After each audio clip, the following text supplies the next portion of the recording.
মুরগি রান্না করবো আজকে। ময় জায়গায় রান্না বান্না শুরু করে দিছে আর আমি এখানে পরিষ্কার করে দিতেছি। এই যে সানের বউ পাক কর বানছে। ওখানে এই মাংস মেখে নই, তুই মেখে দিবি না আমি মেখে নম? আমি আর দিয়ে গেলে মাগো ভালো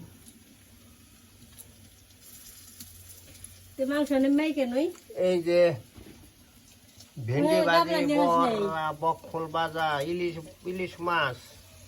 এনে ওই যে পিস বাজা আবার এত তরকারি করে এত এত আয়োজন কে?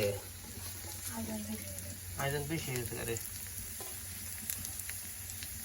পেঁয়াজ ভাজন করে মাংসের মিলিয়ে ফেরেস্তা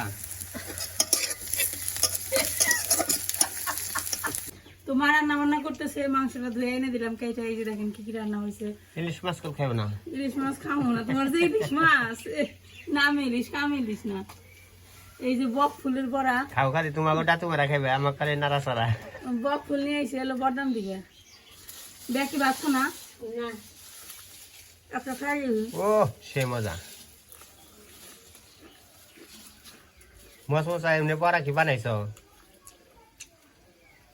আজকে নতুন খেলাম, খাই নেই। তাহলে দেখা আরো বুঝা আরো। লবণ বেশি হয়েছে। ধরো দাও।